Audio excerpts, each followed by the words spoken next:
Hi everyone, I'm Monet and I am teaching you about the competency, the right to remain silent. A little bit of background, Miranda rights, we've all seen it and heard it, whether in real life or on TV.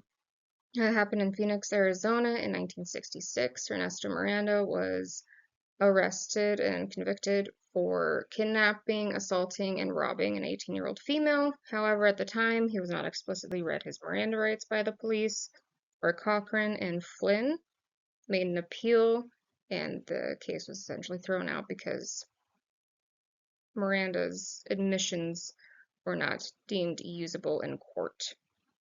No Miranda rights warning given by the police at the time. Any statement by the defendant is inadmissible in court. A little bit of background: admissible means allowed, inadmissible means not allowed. Furthering statements with explicit Miranda warnings are deemed admissible because then the defendant is knowingly, intelligently, and voluntarily waiving his or her rights. Thus, anything that is being stated by them is usable in court. Here's some amendment review. Fifth Amendment, Sixth Amendment, referring back to the 14th Amendment clause, the Due Process Clause. A little bit of background: the Fifth Amendment refers back to the due process, no self-incrimination, etc. Sixth Amendment, right to a speedy trial, right to a jury trial, the assistance of counsel. You can pause this video and read through these two if you'd like. Confession law, the first instance of this was in 1936 with the Brown v. Mississippi case. At the time, 3 African-American men were arrested and convicted of a murder.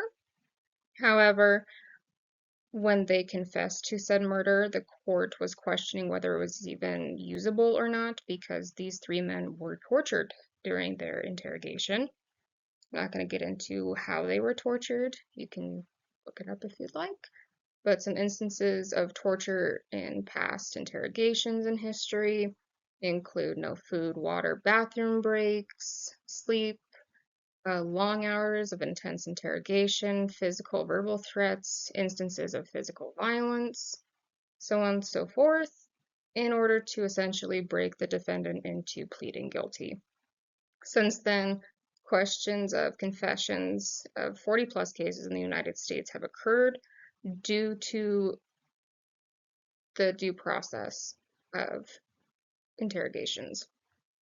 Which brings us to the Sixth Amendment violation in question of the Miranda v. Arizona case, which we just covered in 1966. Now the Sixth Amendment still applies to the interrogation process. The Fifth Amendment is the ruling basis of all of it, just to make sure the due process clause is there and to protect against self-incrimination, aka protecting the individual's rights no matter what, meaning don't torture the defendant into confessing, because that will not fly in court. Confusion and coercion. A lot of this is confusing once you get into the nitty-gritty of it. I was very confused, which I studied a lot for this. Referencing the Colorado v. Connolly case in 1986. Connolly at the time was fighting schizophrenia. However, when he was picked up by the police for a murder case, the police did everything right. They read his Miranda rights explicitly, made sure he understood. However, with schizophrenia, he still confessed because the voices were telling him to, and, but at that time, he waived his Miranda rights by still confessing. Even though it was due to a mental illness, it was admissible in court because the police had no wrongdoing. Abuse and torture, which we just covered, are inadmissible in court. Causation and compulsion, the per se rules of Miranda. Per se rules meaning as soon as the defendant states that they need a lawyer and they want a lawyer, all questioning and interrogations have to halt at that moment until the lawyer is present. Compulsion, a decent amount of defendants feel compelled to confess some form of guilt just because of the pressure they feel, the stress, the interrogation process. They feel like they need to get it out. The coercion concern, Rhode Island v. Innis in 1980. He was picked up by police for a murder. He was also given his Miranda rights. He understood them.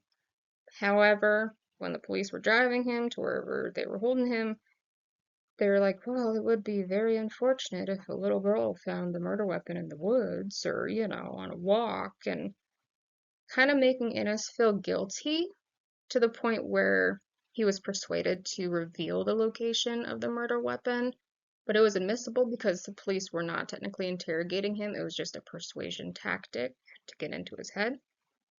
Police lying about having physical evidence. That is admissible. They're not forcing the defendant to confess. They're not interrogating or anything. They're just like, yeah, well, we have these few things that we found that don't make you look very good. They're bluffing, of course.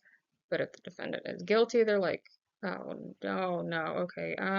Yeah, I should probably confess now to this. Same thing with saying a confession looks better in court.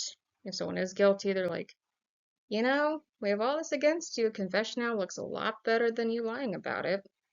And they're like, they think about it like, oh, maybe it'll give me a shorter sentence. Yeah, I should probably confess. All of these are admissible because the police had no wrongdoing. It was just the defendant waiving his or her rights at the time. However, these could lead to false confessions just due to the nature of the pressure, the guilt, the persuasion.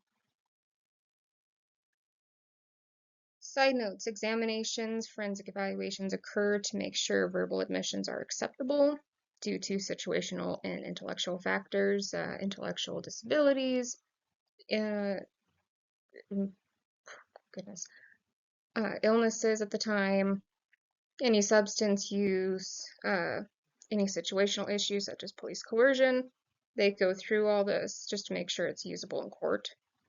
Both verbal and written confessions are admissible in court and taken seriously.